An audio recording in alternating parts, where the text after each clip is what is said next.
Mm. Hi everyone. Really happy to be live with Louise Sharland. Do you want to start us off with an intro to you and your book? I will. First, I want to apologize for anyone. I've got a really terrible cold, but I'm managing it with the mixture of cold capsules and red wine. So it should be an interesting interview. I'm just kidding. Um, so I've been writing on and off. Gosh, my kids were little, about 30 years. Started off in short fiction, had a couple of short stories published. Then I started writing. I didn't know it was crime or psychological thriller.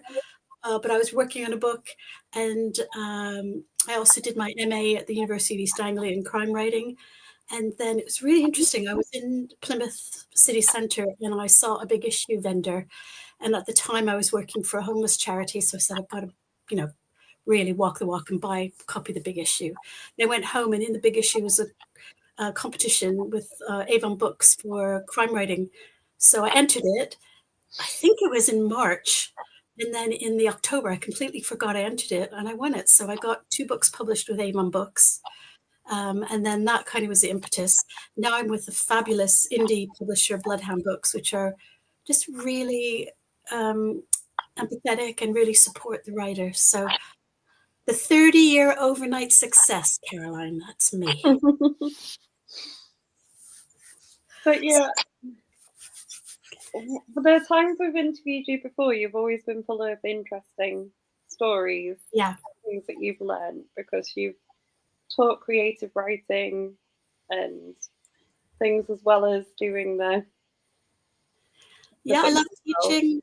At the moment, I work as a careers advisor at an arts university. So I work with visual artists, painters, sculptors, and I teach as well. And that's surprisingly been really inspirational. I can't draw a straight line with a ruler, but if you're in that environment, and at some point I will write about an artist because I know a lot about artists, but I do have an interesting anecdote for my next book. It's quite funny actually. It's called Being Dead is Easy. And when I was at UEA, we had sort of like a cocktail party with some of our lecturers, and one of them was the pathologist at the Royal Norwich Hospital. And he was lovely. He was a professor and he's really quite an extrovert. And I was chatting to him and he said, "Oh, darling, being dead is easy." And I thought, that's my title for a book somewhere down the line.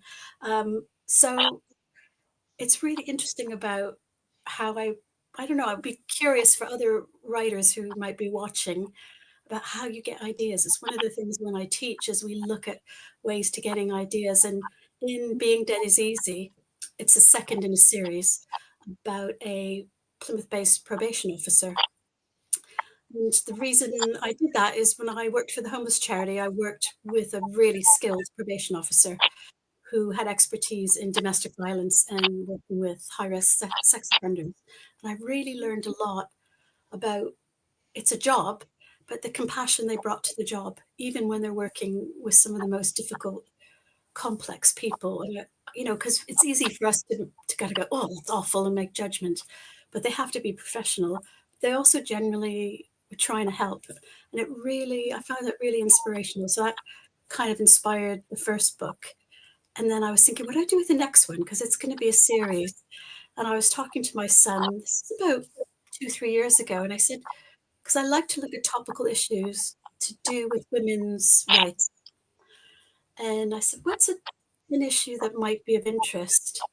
And he said, OnlyFans, these camming platforms where women and men make money off selling pictures of their feet, or it can get more in depth.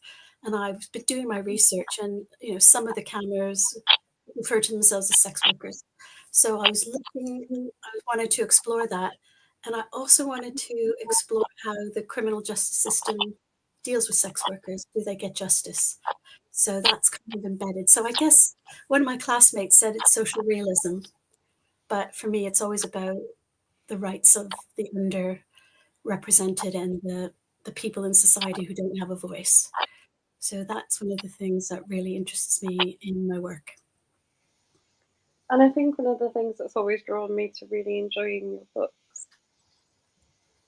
because they kind of have a point as well as being a entertaining read. Yeah, I think I have to do that.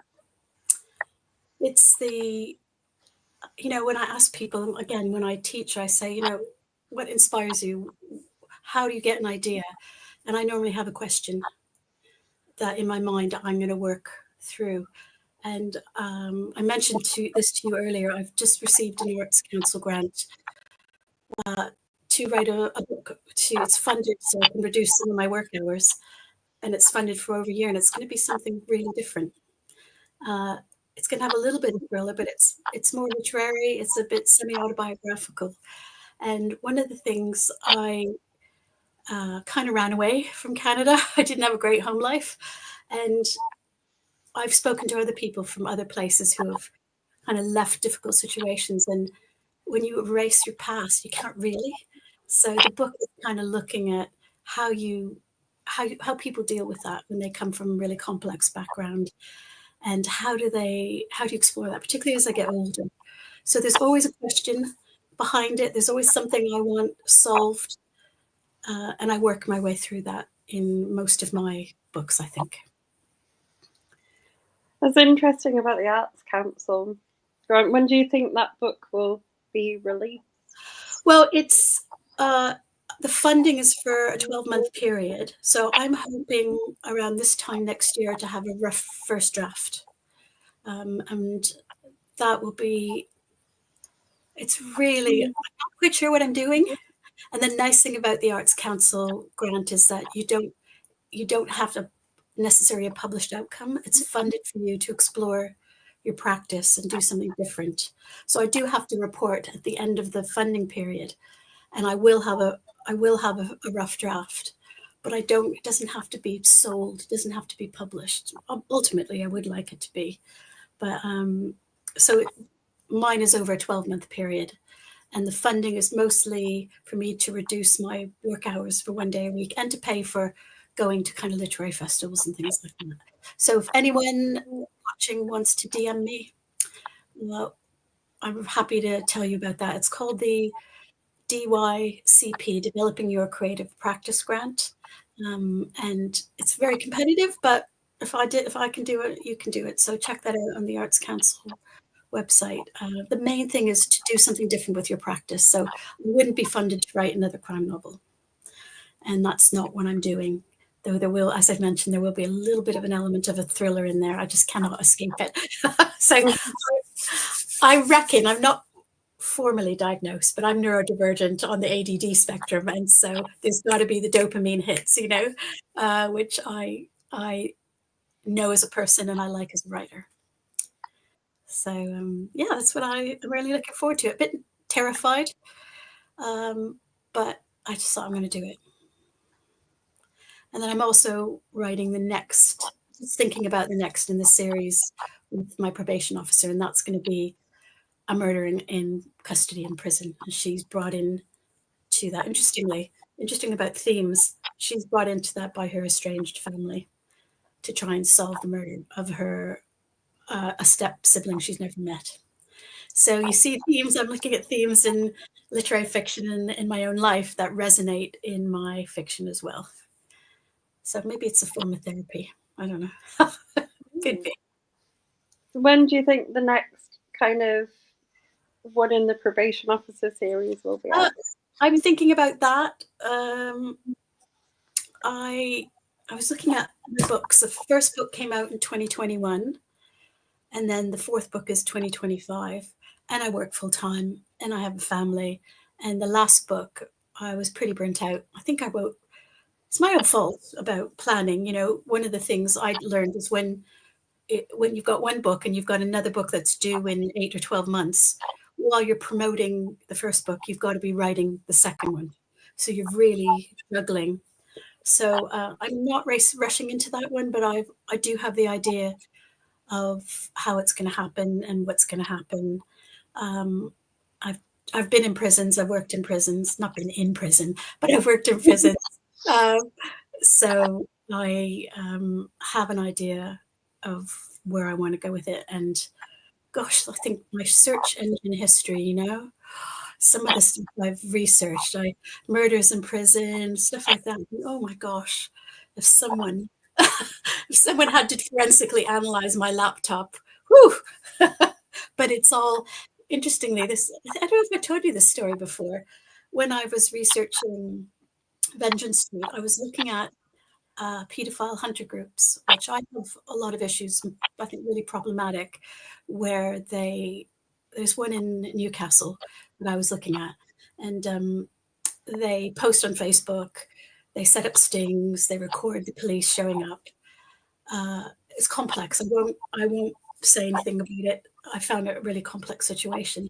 And then I was looking into that, and then a couple of weeks later, someone from Manchester Police was looking at my LinkedIn profile.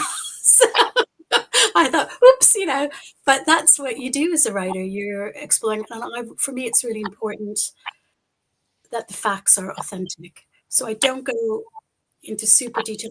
They're not procedural in that, the character has, as you know, her husband's ex-husband's a detective. So there's a little bit of procedural, but it's not a detective story. She's sort of the amateur detective, but has insight into the criminal justice system.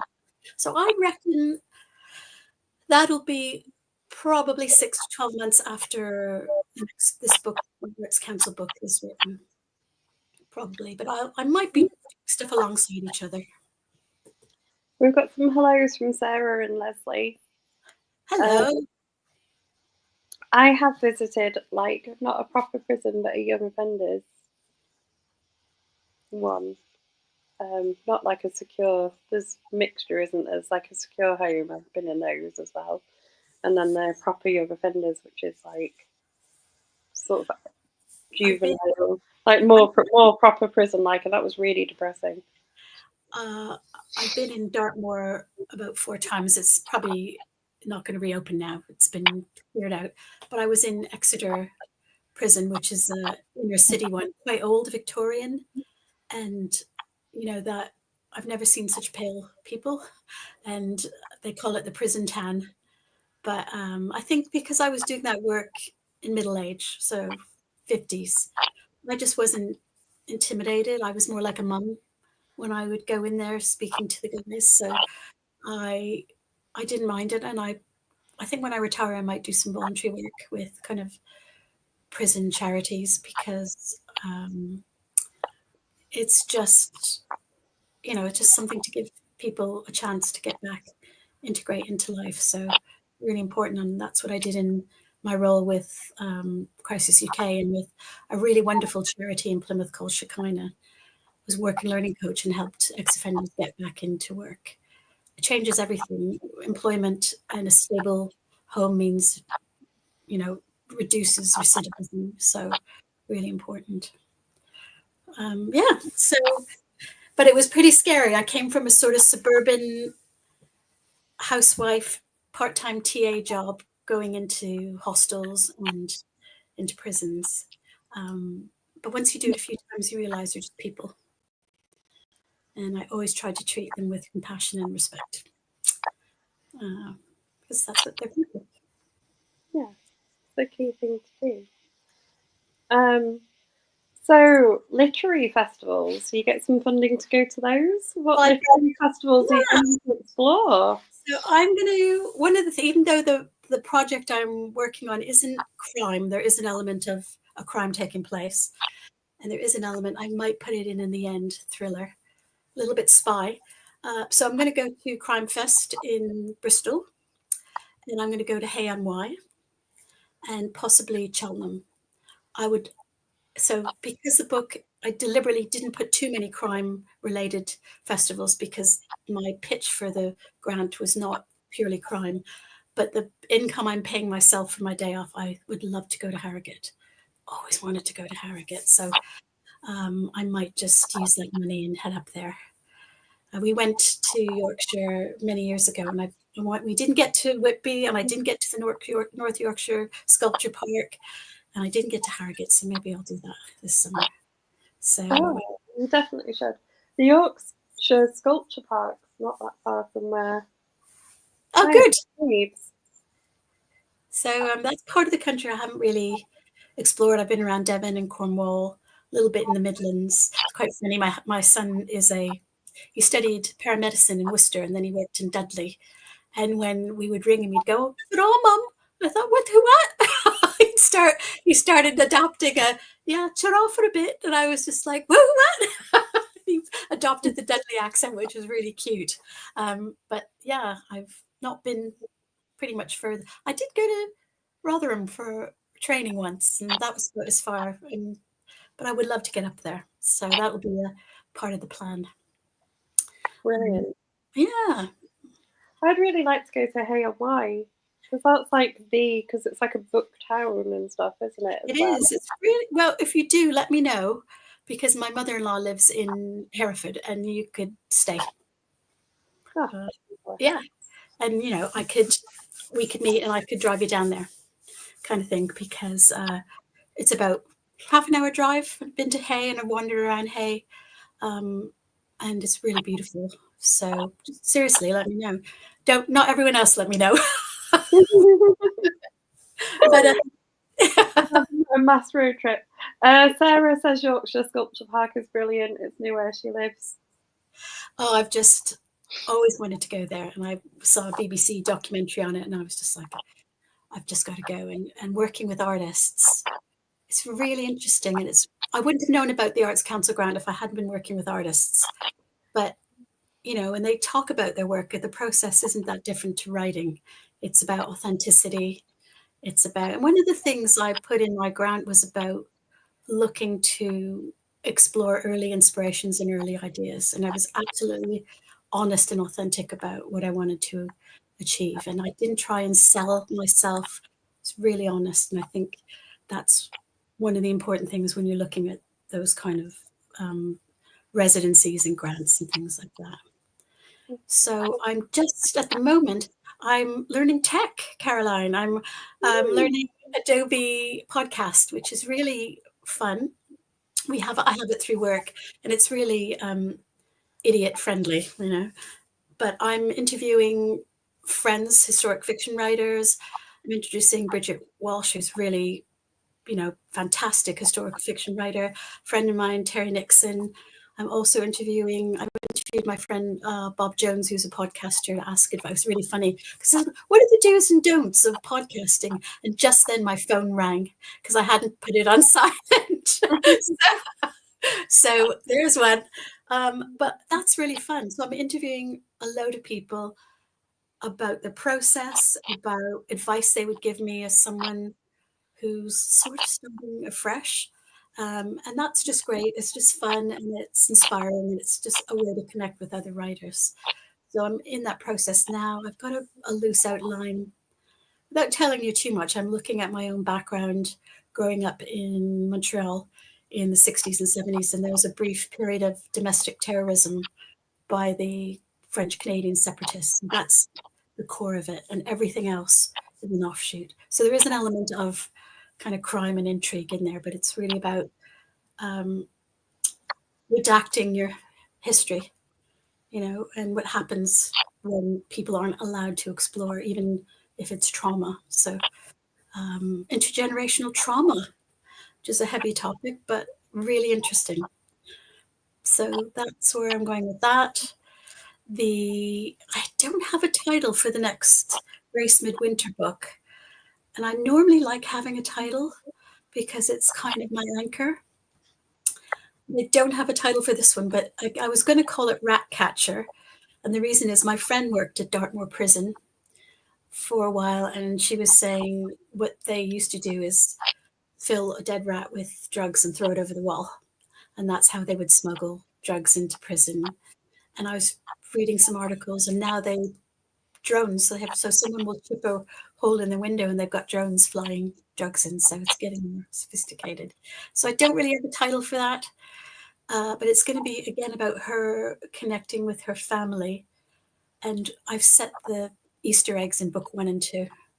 So in the first book, in Vengeance Street, you get a little bit of an inkling of her mother leaving her and her father when she was 16. And then the next book, a little bit more about the fact that she hasn't been in touch with her mother. So it's leading up to the third book when suddenly her step siblings will show up, which will be a real kind of character-based thing. So if anyone has an idea for a title, tell me, please. Sarah's just trying to lure you up to Yorkshire. She's telling you that they've got the mining museum and Cannon Hall Farm nearby as well. I'm coming to Yorkshire. Or when I first moved to England, my husband's from Hereford, and I think I said Abergavenny and Leominster. And I remember going to the post office and saying Leicestershire, and the postman just laughed at me. So I will get the names right, I promise.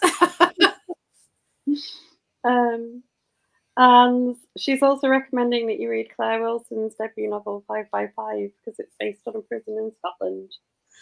Thank you. 5x5. I don't have a pen with me, but I will remember that. No, I do have a pen. Thank you. Great. I think from someone I was interviewing as well that she has got experience of working in prison, so it is meant to be very good. 5x5. I've not read it yet, but I have heard very, very good things. Good. Thank you. I'll look at that. My family member is an ex-detective, so I run things by him, and he's given me. I've spoken to probation officers about fact checking, and it's really funny. My husband and I were doing archery lessons. That's so middle class, but we're not middle class. And I was standing next to this woman, kind of going, "Ba-ding!"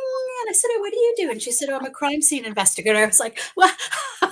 Can I get your email address? So she's fantastic. So I run things by her without contravening any, confidentiality. But she's the one who gave me the idea for how someone is murdered in the next book, which is kind of gruesome, but true.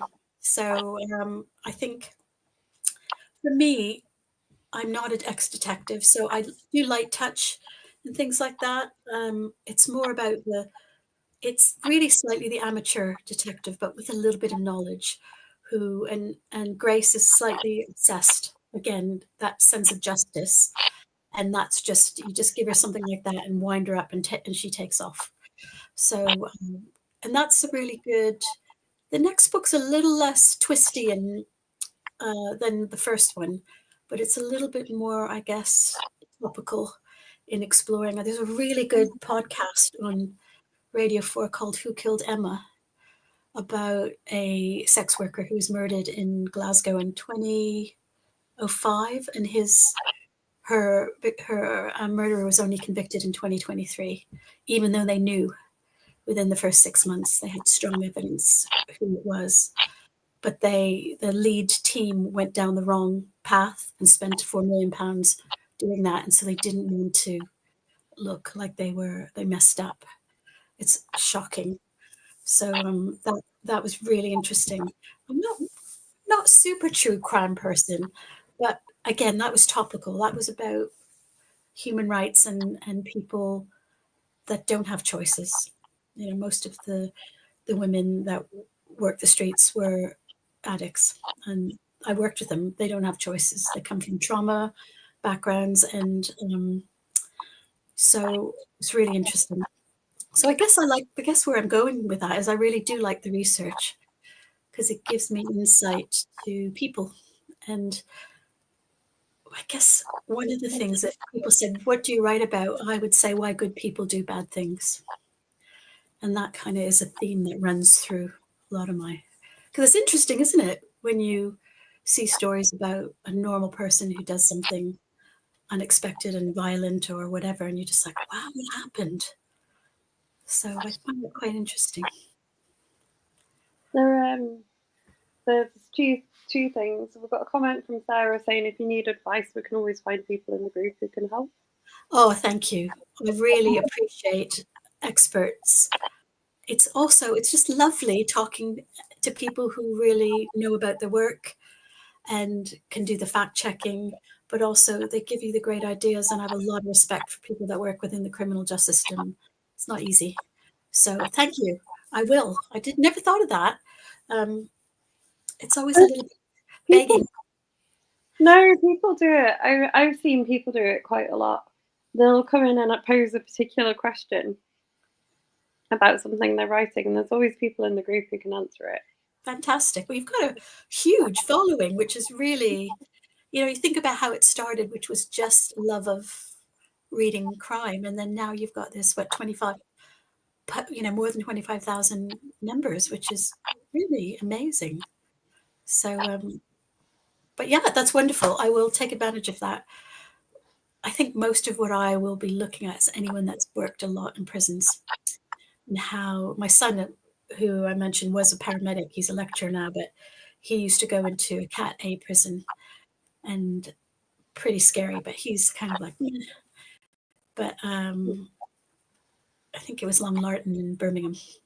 So I've got a little bit of insight into that. And I wrote, actually interesting, I forgot to tell you this. I wrote a short story for the Glencairn anthology, which is part of Bloody Scotland, called The Tip Off, which is set in a prison. So that is out. That was really lovely to have that in there. Really dark, though. I don't know where that comes from. Maybe because everyone thinks I'm so nice that I just want to not be so nice. You've got to get the darkness out somewhere, haven't you? Yeah. And I think, as I mentioned, my background was pretty difficult as a kid. So I think exploring some of that stuff through fiction is really healthy. It is for me. So, and when I teach, I always make sure if we're doing something that's a little bit personal, I always do the kind of trigger alert and make sure everyone's safe and say it's not. But I don't do that for me because I want to find these answers, whatever they may be. And I'd be curious if anyone else out there is in that same mindset. I mean, it must be crime, isn't it? You must be looking for answers to questions and why things happen. And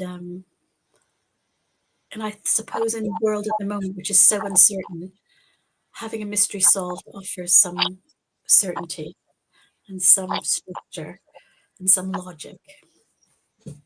Well, there is a theory, isn't there, that we read things like crime and horror and like those kind of movies and things because we're sort of exploring those things that scare us, and rightly should scare us to some extent, in a safe way. It's A sort of, little bit of like exploring danger in a way that's safe for you. and you can dip into those things, and I used to love those kind of Friday the 13th films when I was a teenager, but I can't. Maybe after I had kids, I thought I can't watch them now.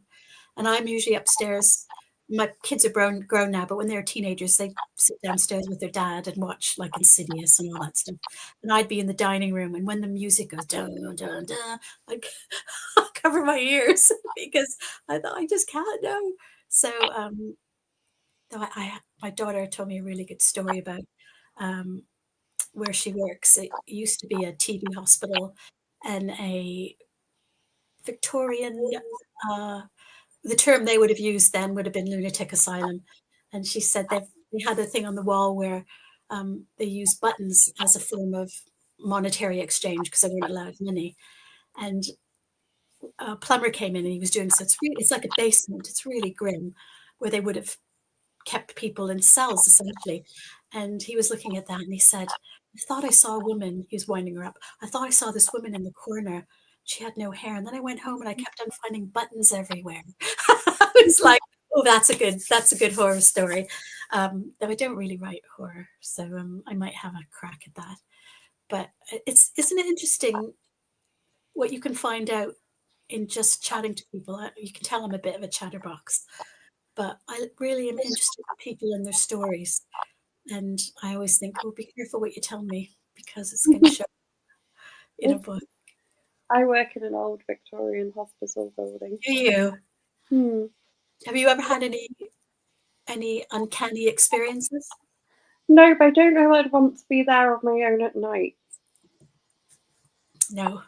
Because there's like a forest, like a wood behind it, and then just like an old.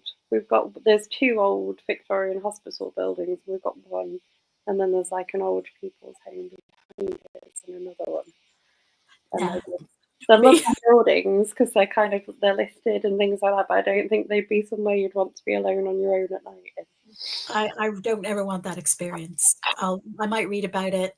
I might watch it. I really light touch stuff, but I don't want to experience it. No, and it's not creepy. Do you know what I mean? It's like it's nice inside. It's just because of what it was. You're like, would I want to be here on my own at night? Probably not.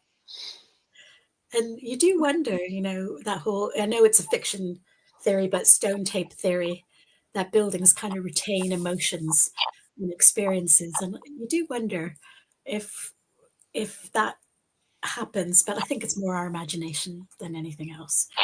Um, but I don't want to experience it. I'm a coward. Um, While we're on drawing you up to the north, yeah. um, to visit, uh, I would heartily recommend Bradford Literature Festival Ah, because I've heard Bradford, a lot about it. yeah, it's got a beautiful Waterstones, but the Literature Festival is really all encompassing. I've heard a lot of good things about the Bradford Literature Festival. It's really inclusive as well, isn't it? It's Which really inclusive. It offers, like, you can go, I think they do like an educator ticket. So if you work in teaching, you can go to the events for £1. oh, that's fantastic. And then they have everything from like poetry to kind of art exhibitions to crime days to, so it is a proper literature festival, if you know what I It's mean. It nice does every kind of literature. to dip into things. One of the things I'm doing for my next project is interviewing poets as well, because I don't really write metaphorically or use a lot of imagery. So I thought I'll ask them about how you approach that. Um, I mean, I have a friend who's a really, really good poet, and it's magical that someone can create those. They're not concrete images. They're kind of images that have scope, and but I like concrete writing. I like in your face. Here's the truth. Then my friend to say, she said, you've got nuance in your writing, which I really is really kind of humbling. It's like really fine touch. So it's nice when people notice that and say nice things, because we're always so hard on ourselves, aren't we? And I certainly struggle with imposter syndrome. Um, but we just keep on doing it. I just thought I've been doing it for a long time. I'm going to keep on doing it, whether or not I become super famous. But I'm going to keep on doing it because it's part of who I am. But if anyone is out there wants to connect, I'm on Blue Sky. I have a website which is Louise Sharland Author. I don't really haven't checked those emails, but if anyone wants to follow me in Blue Sky and ask me questions, I will answer, because part of what I like doing is giving back a little. Uh, I've had the privilege of getting published and having these opportunities, and I really want to share that. Why not? You know, uh, and I think if I can save you 30 years before you get published, I will. So, yeah, anyone can follow me on probably Blue Sky is the quickest way. Or if you look at my website, I will quite happily respond, particularly members of the group, because it's huge, but it's sort of a collective, isn't it? It's like a hive mind a little bit. It is, and it's like it's got this lovely. So one of the things I like about living in Yorkshire, which is not my home county, although it is now because I've just decided to adopt it, is it has the feeling that I think our group has a little bit of, like, I live in a really big city, but it doesn't feel like a really big city. It feels like a small town, and like you can know your neighbours, you can talk to people Yeah, randomly on the street. You know, everyone's friendly, Plymouth and is like that. the community will like come together and help when they need to. It's really Um, interesting, isn't it? And I don't know if that's because of the nature of living in environments. So Plymouth is very much like that. I can speak to anyone in the queue at Tesco's, in town, and you'll always have that little bit of banter. And Plymouth isn't a particularly economically thriving. It's doing well, but there's a lot of sort of social economic deprivation in the city. And I think people are just hardworking. And I don't know what it is. Maybe it's similar to where you are. You can have a chat with anybody, and it's really nice. And I've been in other places where, if you dare to speak to a stranger, they kind of look at you like shocked. But you don't find that in Plymouth, and it's a really friendly city, so really similar. yeah, and I think our group is like that. I think people just are friendly, Yeah. and it's good. Sarah's telling me off for not recommending our own Leeds event, but you already knew about our Leeds event, and you would always Well, say yeah, do a little bit here for that, Caroline, because I wanted to come at some point. And maybe I will come down. I haven't really planned 2025, but I will have the opportunity where I never had that kind of funding to do that. So I might just spend the summer and parts of the year coming down and visiting those places. And it's really hard, isn't it? One of the things that's difficult, and I don't know if anyone else finds this difficult, is finding a way. You feel this pressure to promote your work through social media, and you don't know how to do it. I don't know how to do it really authentically. I did have a book blog tour, which I really enjoyed. It was good value, and they read Vengeance Street, had some good feedback, and that was really nice. But then you think, oh, do I have to post every day? Do I have to write? Oh, I've written 2,000 words today. Those ones make me cross. Um, but it is. It's really for me not my most comforted place. So I'm just having a bit of fun with Blue Sky. And I decided I'm not going to post every day about my writing. I'm just going to post about being a bit of a goofball. And I think just being a person and trying that, because it's such a dark place that we need to cheer each other up and share good news stories, really. I think education attracts people who come up with like kind of goofy ideas. Because I think I get out all of mine at work, and that's like that's the reason probably I'm still a teacher, because nowhere else would let me go. Like, what if this happened? What if I put a jelly baby in a Lego car and ran it down a ramp? What would happen? And they love it, don't they? Whereas like at school, it's okay because it's a science experiment.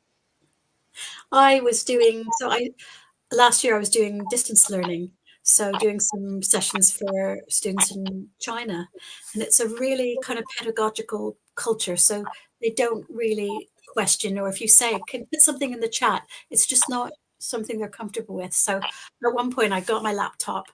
I was working from home and I unplugged it and I ran around the house and just showed them all the rooms in my house. And I thought just to break up the kind of talking at stuff, and it's great to be able to do that. I think it's one of the things I've learned as I get older. There's, when you say, oh, yeah, wisdom, but it's one of the things I've found is I don't care what people think of me. When I work with students, we always say a funny anecdote, normally about me doing something stupid or my family, and they love it. It also makes you human and keeps them kind of engaged. So, and I don't care. I'm going to be myself. I focus always, like you, on the needs of the students. And I don't worry about the politics of anything else. It's just about helping those people achieve their full potential, which is a real privilege. Um, so, yeah, love it. Sarah says she's followed you on Twitter and Blue Sky and made a note of your book. Thank you. Thank you very much. And yeah, feel free to message me, or if you want to chat. One of the things I want to do is connect with other writers and be a part of a community again. I think I got a bit isolated when I was working really head down on the book, which is just the way it is, which is good. But now I really hit a point where, and it's not to do with any of my publishers or editors. I've only had good experiences with big publishers and with indies, and working with editors is the thing that's really, for me, elevated my writing. But I just hit a point where I was just burnt out, and I thought I just need to do nothing for a little while. And now I'm just coming out of that. So I feel excited about writing again, not, oh, I can't do it. So, yeah, but I think everyone can hit that point. And it's a complicated publishing world, isn't it, at the moment, with kind of celebrity written books. While we're on that, the publishing world, tell me some of your books of the year. I think we can be in books of the year territory. It's the end of November nearly. I have been reading non-fiction mostly. I'm trying to think of what I've been reading. I loved We Begin at the End by Chris Whitaker. and I'm reading his new book, which I like, but I find his wordplay and language play a little bit, and this is ridiculous for me to say because he's a brilliant writer, really inspired me. Uh, the you know what, I take it back. He's experimenting with language. He's one of the people that inspired my Arts Council grant. I said I want to look at hybrid writing. I want to look at literary crime because crime always feels like it's a second cousin, and I think he's really elevated that in terms of his use of language, his wordplay, characters. So he's been a real inspiration. I can't remember what it's called. It's on my, everyone, you'll know what it is because it's brilliant.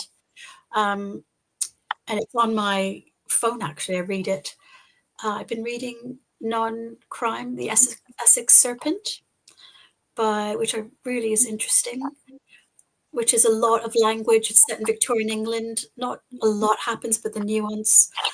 I went to a talk by Sharon Blackie, who writes about women, and it's a book called Wise Women, which she looks at historical representations of postmenopausal women and challenges the Hague stereotypes. And she's a really interesting writer. So she looks at archetypes. And I just did a course on Jung online, and I was thinking about archetypes and collective unconscious and stuff like that. So Sharon Black is really interesting. So I guess Anne Wright, The Wren. I've been reading as well. So partly to look at how I can write like Chris Whitaker, which I'll never be able to do.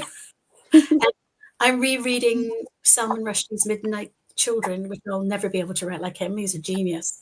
But I'm just trying to find new when I'm writing, I always refer to it as an in. So you play around with an idea, and what's my in? So with Vengeance Street, it was about how the society deals with the most complex of offenders. With Being Dead is Easy, it's about justice for sex workers and how society views them. With the next book, it is going to be about how we erase our pasts, and how people re-explore them in a way, how we redact our pasts because of trauma and stuff. So it's those kind of themes that interest me. So I'm reading really broadly at the moment, which is really fun. I have 2 book recommendations for you that may be on my reads of the year. Please, I'm gonna write them down. Go ahead. Also might help with what you were saying. So one is Follow the Butterfly by Marta Kaukonen. Follow the Butterfly. Thank you. It's about a female serial killer who makes an appointment with a psychologist. And then it's their relationship, and the psychologist is like, sort of, is she going to kill again? What happens? It's like their interplay with each other. I played on that. And really clever. Cool.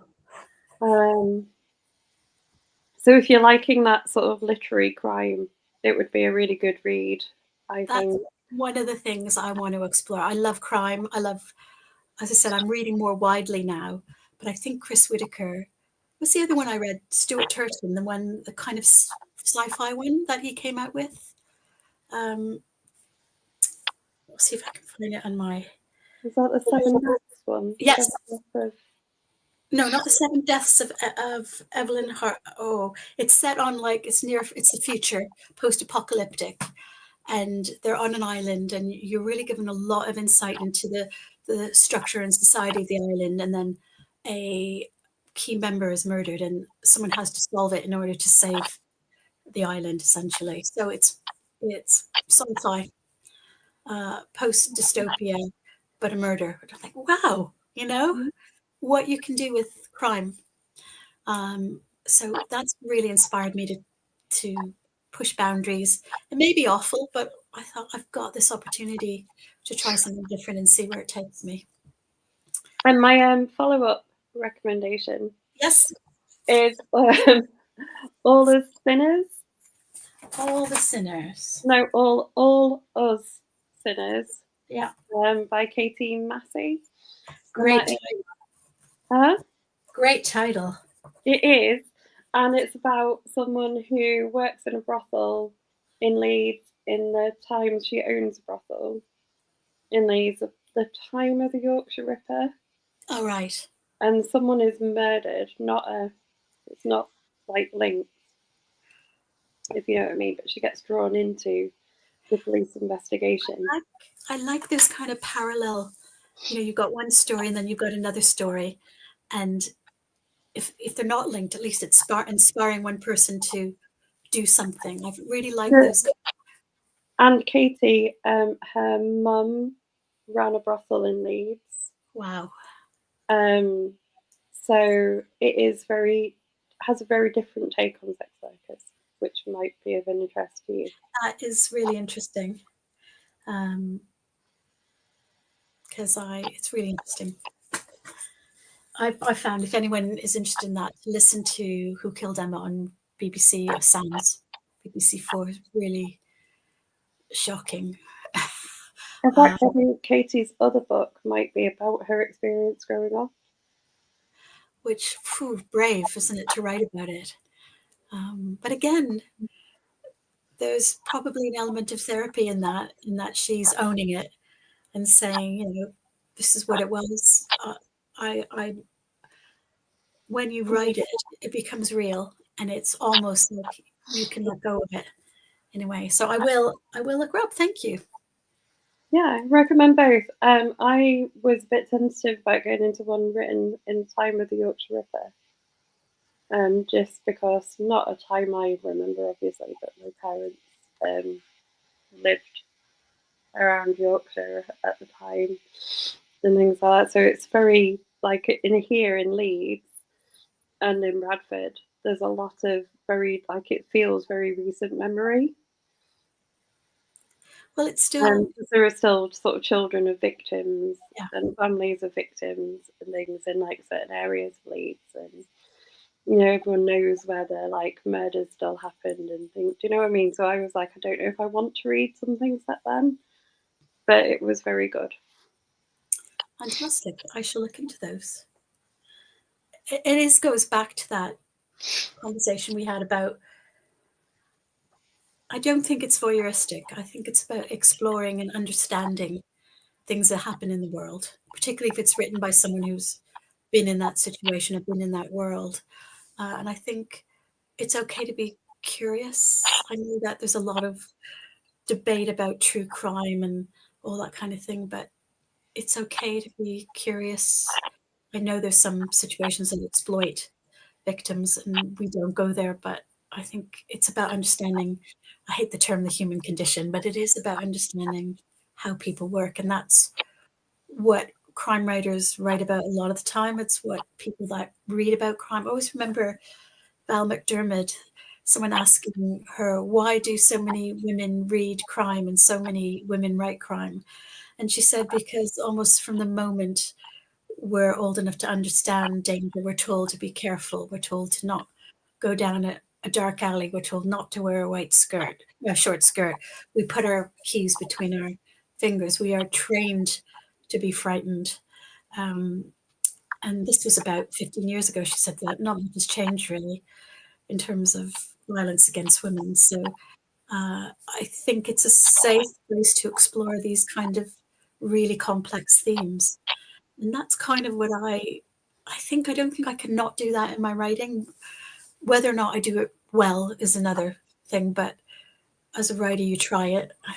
Um, a little bit neurotic and insecure about the next book. I thought, it's a different pace than the first one. And I was like, I'm a bit nervous about it. It's different. But I thought I have to do I have to follow this path. And it's so nice saying this. It's like physician heal thyself, you know. I wouldn't if I didn't say this aloud to you, I wouldn't believe it of myself. But it's like you have to do what you do. If it's not perfect, that's okay. That's part of the stepping stone to the next thing. And uh, it's almost like giving advice to someone else. You think, oh, maybe I should be giving that advice to myself, really. So thank you, because that's really made me think about that and try not to be so hard on myself. You shouldn't be. I'm a really big fan of your book. Thank you. Massive fan. Thank you. Um, and Keep on. have been for a while, so you know this I because know. And I've told you how much I love your books thank multiple you. times. Thank you. I'd love to see them on telly. I'd love to see them. I did enter the BBC open call for screenplay. I adapted Vengeance Street for screen, but I don't know what I'm doing. So, but I would really, because they are quite visual, but we'll see. Again, trying new things. I guess I'm thinking as I get older, keeping the old brain cells going and trying new tech and new things.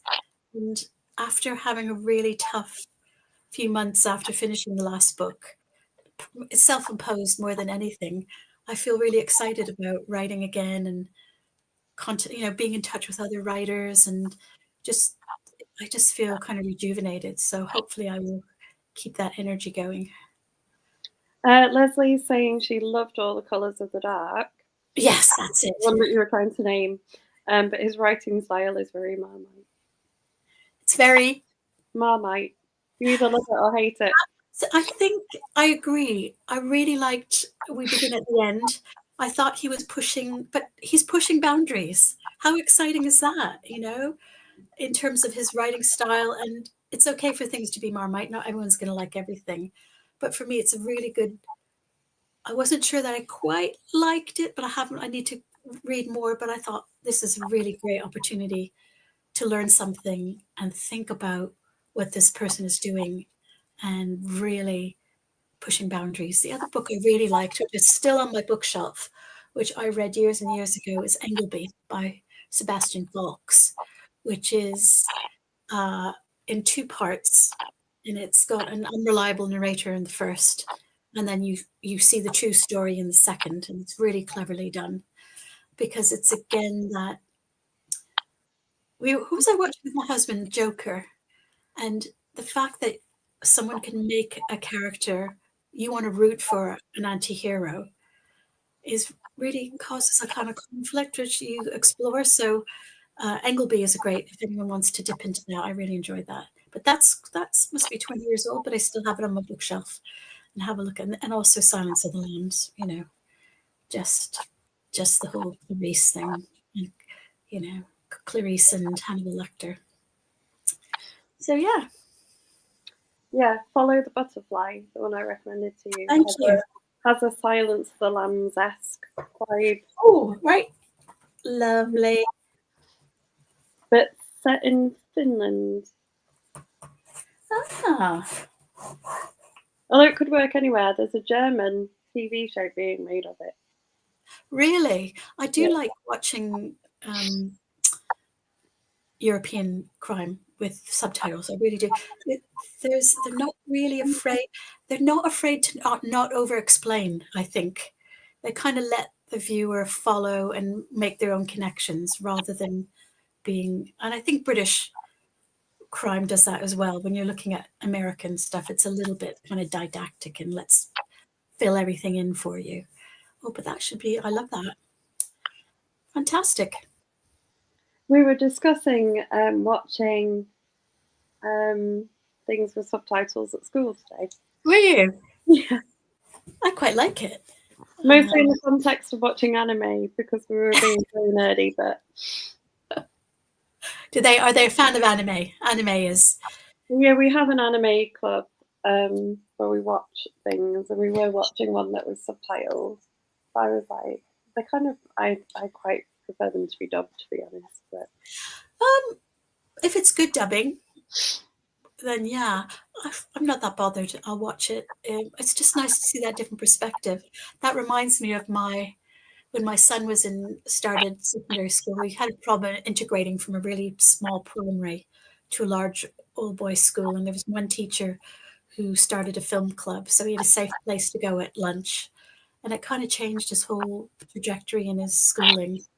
So, because he had that safe place and he met people, and that was really, really nice. So, Anime Club is great. yeah, we love them. We love a good lunchtime club at our school. We have D&D as well. Yep. And a book I club. never played D&D. A lot of the students I work with design art for D&D and stuff like that, and create board games, which is really great. Spirited Away. Do you know one of my favorites was Coraline? Absolutely loved Coraline. The kind of scary but not too scary darkness. I thought that was really. Someone was telling me they've remastered it now, and they're redoing the animation for that, which is really interesting. Coraline is brilliant, isn't it? Yeah. The book is good as well. Sorry? The book is good as well. I read the book. I love it. What's the other one? Graveyard Book by Neil Gaiman was lovely. Neil Gaiman fan, definitely. Yeah, me too. American Gods is my favourite of his. Yes. And is that the one he co-wrote with Terry Pratchett? That was That's Good Omens. Good Omens. I have read American Gods, but yeah, I love his stuff. I don't think there's any. I kind of don't read that much when I'm writing.